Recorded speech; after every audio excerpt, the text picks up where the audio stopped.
आनंद विजय जी को लाइए, राहुल देवदानी जी, ये रिजवान अहमद जी, अभी जो आपने कहा 50 मुसलमानों ने खिलाया, मैंने तो कैलिबर देखता हूं, मैं तो नाम आप खान और कपूर में अभी तक अटके रहेंगे।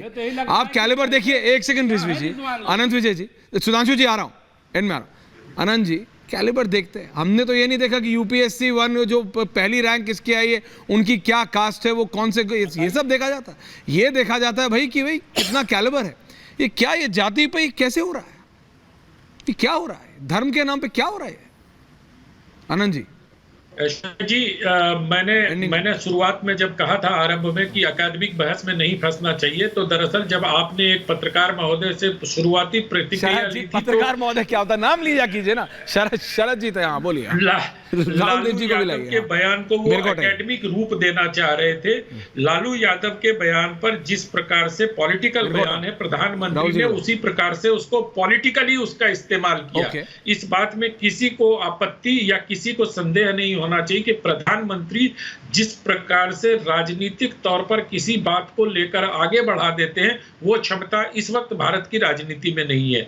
दूसरा बात, आदरणीय राहुल जी ने कहा कि राहुल गांधी जी ने कहीं नहीं कहा या कहीं नहीं लिखा। मैं सिर्फ इतना याद दिलाना चाहूंगा कि 7 तारीख को तेलंगाना की बैठक भाषण में राहुल गांधी ने जिसमें एक्सरे वाला मशहूर बयान दिया था, उसी में उन्होंने कहा था कि पूरे देश का एक्सरे कर देंगे। उसके बाद उनके पिताजी के मित्र और उनके गुरु सैम पित्रोदा जी, सत्यनारायण जी ने भी ये बात कही कि डिस्ट्रीब्यूशन ऑफ वेल्थ होगा। तो ऐसा नहीं है कि कहीं से ऐसी आवाज आई नहीं है। तो हम कांग्रेस पार्टी की बातों को लिखित तौर पर माने और प्रधानमंत्री की बातों को जो पॉलिटिकल रैली में भाषण दिए जाते हैं उनको अंतिम तथ्य मान लें। तो ये मुझे लगता है कि एक यही, इसीलिए मैंने कहा कि जब हम सिलेक्टिव हो जाते हैं तो मुझे एक तरफ की चीजें दिखाई देती हैं, दूसरे तरफ की नहीं दिखाई देती। जबकि राहुल जी ने आज जो बात आरंभ की थी वो बड़ी समग्रता में और हॉलिस्टिकली की थी, मुझे बड़ी उम्मीद थी, लेकिन बाद में फिर वही उन्होंने थोड़ा सिलेक्टिव रास्ता आ रहा है सर। अभी उनकी अभी राहुल जी का काउंटर आ रहा है, एंडिंग होलिस्टिकली होगी, टेंशन मत लीजिए राहुल जी। सुधांशु जी आ रहा हूं जवाब देने के लिए। अनंत जी, मैं किसी पर, आप पर भी सीधे टिप्पणी नहीं करता, अब भी नहीं करूंगा। आपको जो कहना है कहिए, लेकिन प्रधानमंत्री के शब्दों को सैम पित्रोदा जैसे व्यक्ति के अनधिकृत बयान से जोड़ना और उनको समकक्ष करना आप ही कर सकते हैं, मैं नहीं कर सकता। यानी सब बराबर हैं। चुनाव अभियान का मतलब यह हो गया कि कोई कुछ भी कह सकता है। हम अपने प्रधानमंत्री से क्या अपेक्षा करते हैं? अगर हमारे प्रधानमंत्री चुनाव के समय मर्यादा का, संतुलन का, सम्यक बातों का सबसे अच्छा श्रेष्ठ उदाहरण पेश नहीं कर सकते तो देश किसको, अब किससे उम्मीद करेगा? ये क्या बात कर रहे हैं आप? सैम पित्रोदा ने जो कहा वो ऐसा किया जाएगा, पहली बात ये उन्होंने नहीं कही। उन्होंने कहा, एक उदाहरण दिया उन्होंने इनहेरिटेंस का, आप दोबारा सुन लीजिए उसको। ओके, उन्होंने ये नहीं कहा कि ऐसा किया जाएगा। सुधांशु त्रिवेदी जवाब दे रहे हैं। सुधांशु जी कुछ तो सोचना। आनंद जी लास्ट में। Thank you. Okay Rahul ji, चलिए तो मैं आप एक बात कहता हूं राहुल देव जी, ये इनहेरिटेंस जो विरासत की बात कही गई है, तो विरासत के लिए तो अलग अलग कानून है। मुसलमानों की विरासत तो पर्सनल लॉ से गवर्न होती है। तो मैं चुनौती से कहता हूं राहुल गांधी और सैम पित्रोदा बता दें कि यह विरासत किसके ऊपर लागू होगी? यूनिफॉर्म सिविल कोड के रूप में सब पे लागू होगी या एक पे लागू होगी? हर जगह दिखाई पड़ रहा है कि खांचा क्या खींचा जा रहा है। और राहुल गांधी इतने विक्षिप्त हो गए हैं। अभी उनका एक वीडियो आया आईआईटी में, देखिए वहां पे बैठा कौन है, वो अगर सवाल पूछता है वो कहता है कि अगर वो अपर कास्ट बैठा है उसकी जगह तो दलित फेल हो जाता है, अब दलित जब बैठा दिया जाए तो अपर कास्ट फेल हो जाएगा। अरे भाई, मैं कठोर शब्दों का इस्तेमाल नहीं करता हूं, मूर्खता और विक्षिप्तता की सीमा है।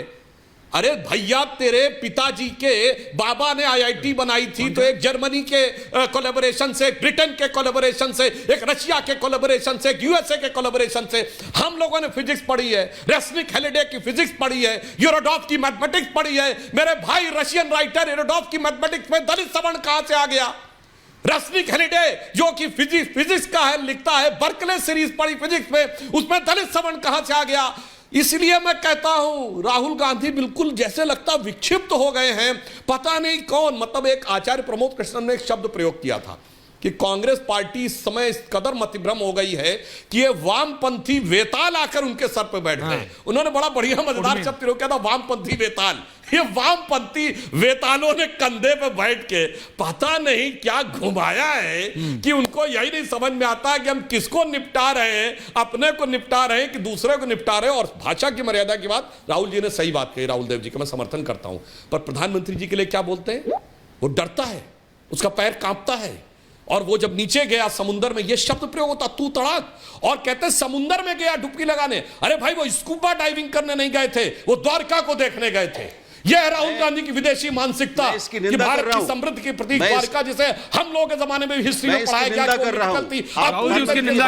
कर चुकी है। इसलिए इसमें राहुल गांधी जी की प्रधानमंत्री के प्रति तो अवमानना है ही है, भारतीय संस्कृति के प्रति अज्ञान और अवमानना दोनों दिखती है। ओके ओके राहुल जी बोल लीजिए, लास्ट पर मैं एंड कर रहा हूं। मैं राहुल गांधी के इस भाषा का इसकी निंदा करता हूं। ओके राहुल जी, राहुल गांधी की भाषा की निंदा करें। क्या आप प्रधानमंत्री के इन शब्दों का उसकी निंदा करेंगी? ओके करेंगे सुधांशु जी, लेकिन जनता जरूर डिसाइड करेगी ये कौन किसको खत्म या करने के नहीं होगा। मैं सिर्फ इतना कह रहा हूं अनंत विजय जी। सुनिए बोलिए अनंत जी, लाइट चले गई आपकी। मैं जवाब दे रहा हूं, बोलिए जल्दी एक लाइन के। हाँ। राहुल देव जी इतना आसान नहीं है। प्रधानमंत्री के लिए सिर्फ ये नहीं बोला गया है मर जा मोदी, कबर खुदेगी, बोटी बोटी काट डालेंगे, हिटलर की मौत, कुत्ते की मौत। मैं चुनौती से कहता हूं, हमने अभी किसी कांग्रेस के नेता की मौत की कामना कभी नहीं की, चाहे इंदिरा गांधी ने इमरजेंसी लगाई हो। ओके बहुत बहुत धन्यवाद, टाइम कम है और एक भी बयान गलत है, सब कांग्रेस के बड़े बड़े नेताओं ने बोला है। मैं आज बता रहा हूं, अभी जो तीसरा चरण तो माफी मांगने में तो सर बहुत बड़ी बड़ी माफिया मांगनी पड़ेगी। ये बराबर तराजू पे तौलने वाली बातें नहीं है। सुधांशु जी ज्यादा समय नहीं बचा है, 4 तारीख आने वाली है अगले महीने, कौन कितना किससे माफी मांगेगा सब पता लग जाएगा। आनंद जी अच्छा बोलिए, आनंद जी बोलिए आनंद जी बोलिए। Anand ji last 2 second. राहुल जी को ऐसा लगा कि मैंने उन पर कोई व्यक्तिगत टिप्पणी की, मैंने व्यक्तिगत टिप्पणी नहीं की। उनके मुख से जो थोड़े तथ्यों को अश्वत्थामा हतो नरो वाला शंख बजने की ध्वनि आई थी, तो मुझे लगा कि उस शंख ध्वनि को थोड़ा साफ कर दिया। बहुत बहुत धन्यवाद आप सबका, thank you very much, thank you.